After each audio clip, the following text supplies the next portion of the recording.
Welcome to big TV digital exclusive live. Uttarakhand లో మరోసారి cloud burst జరిగింది. ఇటీవల జరిగిన క్లౌడ్ బర్స్ట్ కి అక్కడ ఎంత ఎఫెక్ట్ జరిగిందో మనమంతా చూసాము. సో మరొకసారి అక్కడ మళ్ళీ దెబ్బ మీద దెబ్బ అన్నట్టుగా క్లౌడ్ బర్స్ట్ జరిగింది. ఒక్క గంటలో కురిసిన వర్షపాతానికే అక్కడ అంతా కూడా జన జీవనం అతలాకుతలమైందనే చెప్పొచ్చు. అక్కడి నదులు కూడా పొంగి పొర్లుతున్నాయి. వరదల బీభత్సానికి అక్కడి ప్రజలు చాలా ఇబ్బందులు పడుతున్నారనే చెప్పొచ్చు. డెహ్రాడూన్లో మెరుపు వరదల బీభత్సం జరుగుతోంది. సహస్రధారలో వరదలో జనం కొట్టుకుపోతున్నారు. అలాగే వరదతో ఇళ్ళు, దుకాణాలు, హోటళ్లు కూడా ఒక్కసారిగా దెబ్బతిన్నాయి. రోడ్లపైకి ఒక్కసారిగా వాహనాలన్నీ చేరాయి. వరదలు కొట్టుకుపోయాయి. హెవీ వెహికల్స్ అన్ని కూడా ప్రమాదకర స్థితిలో రిషికేశ్, చంద్రబాగా నది ప్రవహిస్తున్నాయి. నదీ ప్రవాహంలో ముగ్గురు చిక్కుకుంటే వారి ముగ్గురిని కూడా ఎన్డీఆర్ఎఫ్ సిబ్బంది ఇప్పటికే రక్షించింది. ఉత్తరాఖండ్లో మరోసారి ప్రకృతి బీభత్సం సృష్టించిందనే చెప్పొచ్చు. డెహ్రాడూన్ శివార్లలో సంభవించిన భారీ మేఘ విస్ఫోటనం పెను విధ్వంసానికి కారణమైందనే చెప్పొచ్చు.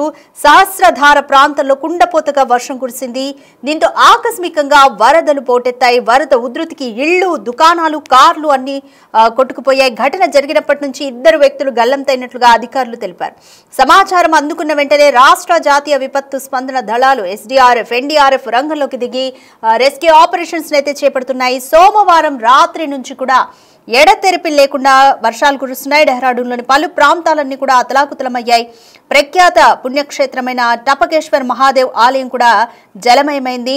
తమ్సా నది ఉప్పొంగడంతో వరద నీరు ఆలయ ప్రాంగణంలోకి ప్రవేశించింది. ఆవరణలోని హనుమాన్ విగ్రహం వరకు కూడా ఈ వరద నీరు చేరింది. అయితే గర్భగుడికి మాత్రం ఇప్పటివరకు ఎలాంటి ప్రమాదం జరగలేదు అని ఆలయ వర్గాలు అయితే చెప్తున్నాయి. మరోవైపు రిషికేశ్లోనూ చంద్రబాగా నది ప్రమాదకర స్థాయిలో ప్రవహిస్తోంది. నదిలో చిక్కుకుపోయారు 3 వ్యక్తులు. ఆ ముగ్గురిని కూడా ఎస్డీఆర్ఎఫ్, ఎన్డీఆర్ఎఫ్ బృందాలు సురక్షితంగా కాపాడాయి. డెహ్రాడూన్ హరిద్వార్ జాతీయ రహదారిపై ఉన్న ఒక వంతెన కూడా దెబ్బతింది, తెగిపడింది. ఉత్తరాఖండ్లో వరదల పరిస్థితి పైన ప్రధాని నరేంద్ర మోదీ అలాగే కేంద్ర హోంమంత్రి అమిత్ షా కూడా ఇప్పటికే ఆరా తీశారు. ముఖ్యమంత్రి పుష్కర్ సింగ్ ధామీకి ఫోన్ చేసి తాజా సిచ్యువేషన్స్ గురించి వివరాలన్నింటినీ కూడా అడిగి తెలుసుకున్నారు. కేంద్రం నుంచి అన్ని విధాలా కూడా సహాయం చేస్తామని వాళ్ళంతా హామీ ఇచ్చారు. సో ఒకసారి విజువల్స్ చూద్దాము. ఉత్తరాఖండ్లో క్లౌడ్ బరస్ట్ మరొకసారి బీభత్సం సృష్టించింది. అక్కడి దృశ్యాలు కూడా హృదయ విదారకంగా ఉన్నాయి. ఒకసారి చూద్దాం.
यहाँ पे खाओ, यहाँ पे चल गया होगा, चल गया होगा।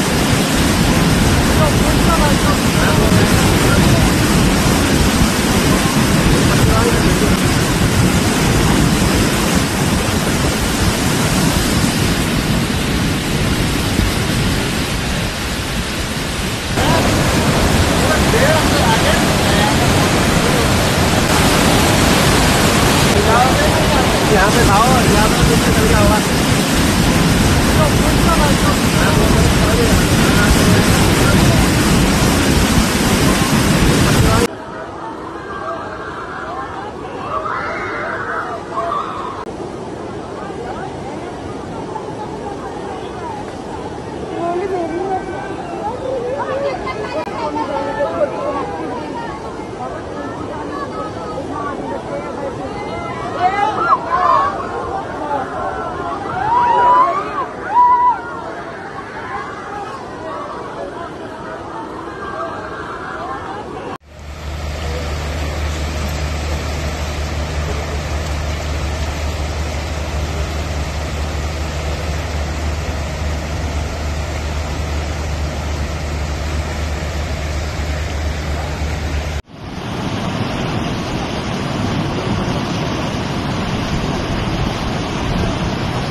రైట్, ఇప్పటి వరకు అక్కడ ప్రకృతి ఎంత విలయతాండవం సృష్టించిందో చూస్తున్నాము. సహస్రధార నదిలో ఒక్కసారిగా సమూహంగా ఉన్నారు జనాలంతా కూడా. నదిలో మధ్యలో చిక్కుకుపోయారు. ఆ వరద ఉధృతికి ధాటికి అందరూ ఒకేసారి సామూహికంగా గల్లంతైన దృశ్యాలు కూడా మనం చూస్తున్నాము. అలాగే ఇంకొక చోట కరెంట్ పోల్ ఎక్కి తన ప్రాణాన్ని రక్షించుకునే ప్రయత్నం చేస్తున్నాడు ఒక వ్యక్తి వరద ధాటికి. మరొక చోట కూడా హైవే పైన అంటే జాతీయ రహదారి పైన కూడా వంతెన దెబ్బతిని ఆ రహదారి మించి కూడా వరద ఉప్పొంగి పొర్లుతోంది. సో ఈ దృశ్యాలన్నీ కూడా ఉత్తరాఖండ్ ఎంతగా దెబ్బతీసాయో మనందరికీ అర్థమవుతుంది. ఇది రెండోసారి ఉత్తరాఖండ్లో క్లౌడ్ బస్ జరగడం. సో దీనికి సంబంధించి మోర్ డీటెయిల్స్ మా ప్రతినిధి శివ అందిస్తారు. రైట్ శివ, ఇప్పటికే మొదటిసారి జరిగిన క్లౌడ్ బస్ట్కే ఉత్తరాఖండ్ చాలా దెబ్బతింది. ఇప్పుడు రెండోసారి కూడా మళ్ళీ మూలిగేనక్క మీద తాటికాయ పడ్డట్టు అన్న చందాన మళ్ళీ రెండోసారి కూడా అక్కడే క్లౌడ్ బస్ జరగడము. సో దృశ్యాలన్నీ కూడా చూస్తున్నాం బిగ్ టీవీ స్క్రీన్ మీద. చాలా హృదయ విదారకంగా ఉన్న ప్రస్తుతం సిచ్యువేషన్ ఏ విధంగా ఉంది? అధికారులు ఎటువంటి చర్యలు తీసుకుంటున్నారు? ఉత్తర భారతదేశాన్ని క్లౌడ్ బర్స్ట్లు విధ్వంసం సృష్టిస్తున్నాయి. ఇటు ఉత్తరాఖండ్ గతంలోనూ ఒకసారి క్లౌడ్ బర్స్ట్ జరిగింది, దానివల్ల భారీగా ప్రాణ నష్టాలు సంభవించాయి. మరోవైపు ఇటు జమ్మూ కాశ్మీర్, హిమాచల్ ప్రదేశ్ లోనూ కూడా ఈ క్లౌడ్ బర్స్ట్లు అనేవి చోటు చేసుకున్నాయి. ఈ సోమవారం రాత్రి నుంచి కూడా అంటే నిన్న రాత్రి నుంచి కూడా ఎడతెరిపి లేకుండా కురిసిన వర్షాల వల్ల డెహ్రాడూన్ పలు ప్రాంతాల్లో ఈ ప్రాంతాలన్నీ కూడా ఈ వర్షాల వల్ల తీవ్రంగా నష్టపోయాయి. జనజీవనం కూడా పూర్తిగా స్తంభించింది. మొత్తం ప్రఖ్యాత పుణ్యక్షేత్రమైన తపకేశ్వర మహాదేవ్ ఆలయం జలమయమైంది. తప్సా నది పొంగడంతో వరద నీరు అంతా కూడా ఆలయంలోకి ప్రవేశించింది. ఆవరణలోని హనుమాన్ విగ్రహం వరకు ఈ వరద నీరు అనేది కూడా చేరడంతో గర్భగుడికి మాత్రం ఎటువంటి నష్టం జరగలేదనేది ఆలయ వర్గాలు చూస్తాయి. ఇక మరోవైపు రిషికేశ్ లోను చంద్రభాగా నది ప్రమాదకర స్థాయిలో ప్రవహిస్తోంది. నదిలో 3 వ్యక్తులు చిక్కుకున్నారు. వారిని ఎన్డీఆర్ఎఫ్ బృందాలు సురక్షితంగా కాపాడాయి. ఇక డెహ్రాడూన్ హరిద్వార్ జాతీయ రహదారిపై ఉన్న వంతెన కూడా బాగా దెబ్బతిందనేది కూడా అధికార యంత్రాంగం చెప్తుంది. ఇక ఉత్తరాఖండ్ లో వరదల పరిస్థితిపై ప్రధాని నరేంద్ర మోడీ ఎప్పటికప్పుడు అధికారులను అడిగి ఫోన్ చేసి వివరాలు తెలుసుకుంటున్నారు. ఉత్తరాఖండ్ సీఎంతో కూడా ప్రధాని నరేంద్ర మోడీ, కేంద్ర హోంమంత్రి అమిత్ షా ఫోన్ చేసి వారితో మాట్లాడుతున్నారు. పుష్కర్ సింగ్ ధామేకి తాజా పరిస్థితి ఏంటి అనే దానిపై కూడా కేంద్ర పెద్దలు ఫోన్ చేసి అడుగుతున్నారు. కేంద్రం నుంచి అన్ని విధాల సహాయ సహకారాలు అందిస్తామంటూ కూడా కేంద్ర పెద్దలు హామీ ఇస్తున్నారు. ఇక పుష్కర్ సింగ్ ధామి స్వయంగా వరద ప్రభావిత ప్రాంతాల్లో పర్యటించి సహాయక చర్యలను పర్యవేక్షిస్తున్నారు. ఇక బాధితులకు తక్షణమే సహాయం అందిస్తున్నారు. సురక్షిత ప్రాంతాలకు వారందరూ కూడా తరలిస్తున్నారు. వారికి కావాల్సిన ఆహారం, త్రాగునీరు, వైద్యం, ఇతర సహాయ సహకారాన్ని కూడా అందిస్తున్న పరిస్థితి కనిపిస్తుంది. పునరావాస కేంద్రాలను ఏర్పాటు చేసి ఎవరైతే వరద ప్రభావిత ప్రాంతాల ప్రజలు ఉన్నారో వారందరూ కూడా సురక్షిత ప్రాంతాలకు తరలిస్తున్నారు. కావాల్సిన నిత్యావసర సరుకులు కానీ, ఆహారం కానీ ఇవన్నీ కూడా అందిస్తూ ఉన్నారు. కానీ ఈ క్లౌడ్ బర్స్ట్ల వల్ల ప్రజలైతే తీవ్ర భయాందోళన వ్యక్తం చేస్తున్నారు. అది ఎప్పుడు ఎటు నుంచి ఈ క్లౌడ్ బర్స్ట్ జరుగుతుందా అనేది కూడా ఊహించని విధంగా కూడా జరుగుతున్నాయి. కాబట్టి దీని ద్వారా ప్రాణ నష్టాలు భారీగా జరుగుతూ ఉన్నాయి. జమ్మూ కాశ్మీర్లోని టెంపుల్స్ కు వెళ్తున్న సందర్భంలో కూడా ఆ టెంపుల్ దారిలో మార్గ మధ్యలో ఉన్న నేపథ్యంలో కూడా ఇటువంటి ఘటనలు అనేవి ఎక్కువగా చోటు చేసుకుంటున్నాయి. ఈ వరద వల్ల అక్కడ క్యూ లైన్ లో ఉన్న ప్రజలందరూ కూడా ఈ క్లౌడ్ బర్స్ట్ వరద వేగంగా రావడం వల్ల కూడా వరద నీటిలో చాలా మంది కొట్టుకుపోయిన పరిస్థితి కనిపిస్తోంది. ఈ నేపథ్యంలోనే కొన్ని ఆలయాలకు సంబంధించి సందర్శన నిలిపివేశారు. వైష్ణోదేవి ఆలయం కానీ ఇతర కొన్ని కొండ ప్రాంతాల్లో ఉన్న ఆలయాలు ఏవైతున్నాయో అటువంటి ప్రాంతాల్లో ఈ దర్శన ఏర్పాట్లను ప్రజెంట్ తాత్కాలికంగా నిలిపివేశారు. కానీ ఇతర రాష్ట్రాల్లో కూడా ఈ ఉత్తరాఖండ్ లో మరోసారి క్లౌడ్ బర్స్ట్ రావడం వల్ల కూడా ప్రజలైతే తీవ్ర భయాందోళన వ్యక్తం చేస్తూ ఉన్నారు. వర్షాలైతే ఎప్పటికప్పుడు పడతాయనేది భారత వాతావరణ శాఖ హెచ్చరికలు జారీ చేస్తోంది. ఇప్పుడు నెక్స్ట్ మరో 2 రోజుల్లో కూడా 20 రాష్ట్రాలకు భారీ వర్ష సూచనను కూడా భారత వాతావరణ శాఖ సూచించింది. ఎక్కడికెక్కడ ఈ వర్షాల వల్ల, వరదల వల్ల ప్రాణ నష్టాలు జరుగుతున్నాయి. ప్రజలు కూడా తీవ్ర ఆందోళన వ్యక్తం చేస్తున్నారు. రోడ్లన్నీ కూడా దెబ్బతింటున్నాయి. వాహనాలకు రాకపోకలకు అంతరాయం ఏర్పడుతుంది.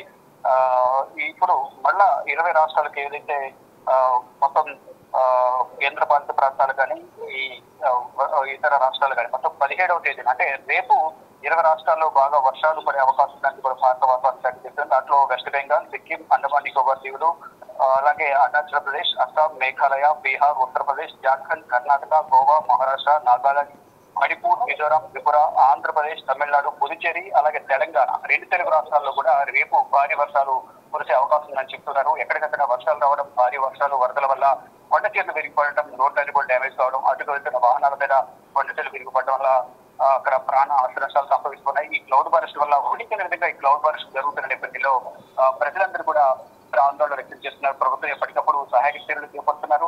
భారీ వర్షాలు కురిసే అవకాశం ఉంది కాబట్టి ఎవరు కూడా కొండ ప్రాంతాల్లో నివసిస్తున్నట్టు కూడా కేంద్రంతో అలాగే రాష్ట్ర ప్రభుత్వాలు కూడా వారందరికీ కూడా ఆదేశాలు జారీ చేసినప్పుడు కొందరు మొండితనానికి అక్కడ ఉండడం వల్ల దాని పర్యవసానాలు ఎలా ఉంటాయని చూడాల్సిన పరిస్థితి ఏర్పడుతుంది. మొత్తం చూసుకుంటే ఉత్తరాఖండ్ లో ఈ భారీ వర్షాలు వరదల వల్ల క్లౌడ్ బర్స్ట్ జరగడం వల్ల అక్కడ ఉన్న ప్రజలందరూ కూడా తీవ్ర ఇబ్బందులు ఎదుర్కొంటున్నారు. రైట్ శివ, సహస్రధార నదిలో కూడా సామూహికంగా కొంతమంది జనాలు గల్లంతయ్యారు. సో వారి ఆచూకీ ఇప్పటి వరకు ఏమైనా తెలిసిందా? అధికారులు ఎటువంటి చర్యలు తీసుకుంటున్నారు? ప్రజెంట్ ఈ సహస్రధార ప్రాంతంలో కుండపోత కురిసిన వర్షానికి ఈ ఆకస్మిక వరదలు అయితే పోటెత్తాయి. దానివల్ల ఈ వరద ఉధృతికి ఇల్లు, దుకాణాలు, కార్లు కొట్టుకుపోయాయి. ఈ ఘటన జరిగినప్పటి నుంచి కూడా 2 వ్యక్తులు గల్లంతైనట్లుగా అధికారులు చెప్తున్నారు. ఇక సమాచారం అందిన వెంటనే ఇటు రాష్ట్ర జాతీయ విపత్తు స్పందన దళాలు అంటే ఎన్డీఆర్ఎఫ్, ఎస్డీఆర్ఎఫ్ రంగంలో దిగి ప్రజెంట్ సహాయక చర్యలు అయితే చేపడుతూ ఉన్నారు. Right, thank you Shiva.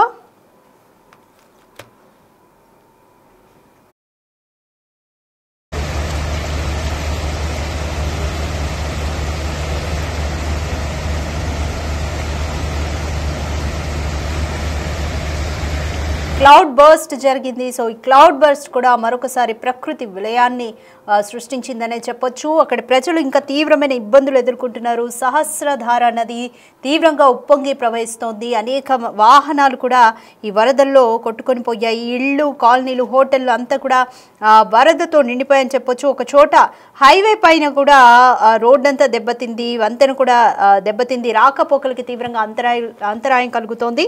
ఉత్తరాఖండ్లో మరోసారి జరిగిన ఈ క్లౌడ్ బర్స్ట్ బీభత్సం సృష్టించిందని చెప్పొచ్చు. ముఖ్యంగా డెహ్రాడూన్ శివార్లలో సంభవించిన భారీ క్లౌడ్ బర్స్ట్ పెను విధ్వంసానికి దారితీసిందని చెప్పొచ్చు. సహస్రధార ప్రాంతంలో కుండపోతగా కురిసిన వర్షానికి ఆకస్మిక వరదలు పోటెత్తాయి. అయితే వరద ఉధృతికి ఇళ్ళు, దుకాణాలు, కార్లు అన్ని కొట్టుకుపోయాయి. అయితే ఘటన జరిగినప్పటి నుంచి కూడా 2 వ్యక్తులు గల్లంతైనట్లుగా అధికారులు తెలుపుతున్నారు. అయితే సహస్రధార నదిలో సామూహికంగా జనాలు కొట్టుకొని పోయిన విజువల్స్ కూడా మనం బిగ్ టీవీ స్క్రీన్ మీద చూసాము. సో వాళ్ళ ఆచూకీ కోసం ఇంకా రెస్క్యూ ఆపరేషన్ అయితే కొనసాగుతుంది. ఇంకా కొన్ని చోట్ల ప్రాణాలు వివిధ రకాలుగా తమ ప్రాణాలని రక్షించుకునేందుకు వరద బారి నుంచి తమ వంతు ప్రయత్నం తాము చేస్తున్నారు. ఒక చోట మరొక వ్యక్తి కరెంటు స్తంభాన్ని ఎక్కి తన ప్రాణాన్ని రక్షించుకునే ప్రయత్నం చేశారు. సో క్లౌడ్ బర్స్ట్ అంటే ఒక్కసారిగా వరద ఉధృతి వచ్చేస్తుంది. సో ఉధృతిని మనం కంట్రోల్ చేయలేము, తప్పించుకోవడానికి ఒక మార్గం కూడా అనేది ఆల్మోస్ట్ ఉండదు. సో ఇక్కడ సహస్రధార నది వెంట కూడా ఒడ్డు మీద కొంతమంది జనాలు వారిని కాపాడుకునే ప్రయత్నం చేశారు. బట్ ఫలితం లేకపోయింది. సో వారి ఆచూకీ కోసం కూడా రెస్క్యూ ఆపరేషన్ అయితే కొనసాగుతుంది. సోమవారం రాత్రి నుంచి కూడా ఎడతెరిపి లేకుండా వర్షాలు కురుస్తున్నాయి. డెహ్రాడూన్లోని పలు ప్రాంతాలు కూడా అతలాకుతలమయ్యాయి. ఇప్పటికే ప్రఖ్యాత పుణ్యక్షేత్రమైన టపకేశ్వర్ మహాదేవ్ ఆలయం కూడా పూర్తిగా జలమయమైంది. తంసా నది కూడా ఉప్పొంగడంతో వరద నీరు ఆలయ ప్రాంగణంలోకి ప్రవేశించింది. అయితే గర్భగుడికి మాత్రం ఎలాంటి ప్రమాదం జరగలేదని ఆలయ వర్గాలు ఇప్పటికే తెలిపాయి. ఆ గుడిలోని హనుమాన్ విగ్రహం చాలా ఎత్తుగా ఉంటుంది. హనుమాన్ విగ్రహం వరకు కూడా వరద వచ్చి చేరింది. మరోవైపు రిషికేశ్లోను చంద్రబాగ నది ప్రమాదకర స్థాయి ప్రవహిస్తోంది. నదిలో చిక్కుకుపోయిన 3 వ్యక్తులను అయితే ఇప్పటికే ఎస్డీఆర్ఎఫ్ బృందాలు సురక్షితంగా అయితే కాపాడాయి. డెహ్రాడూన్ హరిద్వార్ జాతీయ రహదారిపై ఉన్న ఒక వంతెన కూడా పూర్తిగా దెబ్బతింది. ఆ వంతెన కూడా మనం బిగ్ టీవీ స్క్రీన్ మీద చూసాము. సో ఇప్పుడు కూడా చూడండి, కారు కూడా వరదలో పూర్తిగా ఇరుక్కొని ముందుకు వెళ్ళలేని సిచ్యువేషన్. కారులో ఉన్న వస్తువులను తీసుకొని కారులో ఉన్న వ్యక్తులు కిందకు దిగి తమ ప్రాణాన్ని రక్షించుకునే ప్రయత్నం అయితే చేస్తున్నారు. కారు కూడా సగానికి మునిగిపోయి ఉంది. సో వాళ్ళు కారులో ముందుకు వెళ్ళలేని పరిస్థితి. సో ఎట్లా వాళ్ళ ప్రాణాన్ని రక్షించుకునే ప్రయత్నం అయితే క్లియర్గా చేస్తున్నారు. ఉత్తరాఖండ్లో వరదల పరిస్థితికి సంబంధించి ఇప్పటికే ప్రధాని నరేంద్ర మోదీ, కేంద్ర హోంమంత్రి అమిత్ షా కూడా ఆరా తీశారు. ముఖ్యమంత్రి పుష్కర్ సింగ్ ధామీకి ఫోన్ చేసి తాజా పరిస్థితుల గురించి వివరాలు కూడా అడిగి తెలుసుకుంటున్నారు. కేంద్రం నుంచి అన్ని విధాల సహాయం అందిస్తామని ఇప్పటికే హామీ కూడా ఇచ్చారు.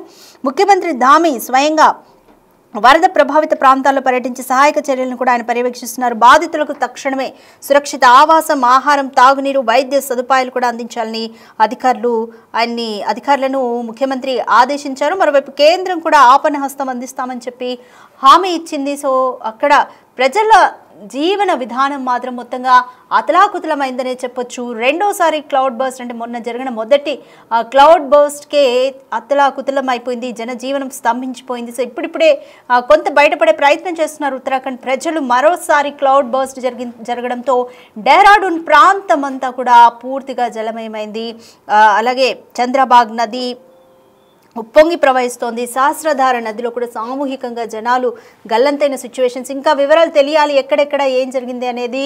ఒక్క గంట పాటు కుండపోతగా వర్షం కురవడంతో ఇంత అతలాకుతలం జరిగింది. ఇంకా పూర్తి వివరాలు తెలియాల్సి ఉంది. ఇంకా ఎంతమంది గల్లంతయ్యారు, ఎంత ప్రాణ నష్టం జరిగింది, ఎంత ఆస్తి నష్టం జరిగింది అనేది వివరాలు ఇంకా తెలియాల్సి ఉంది.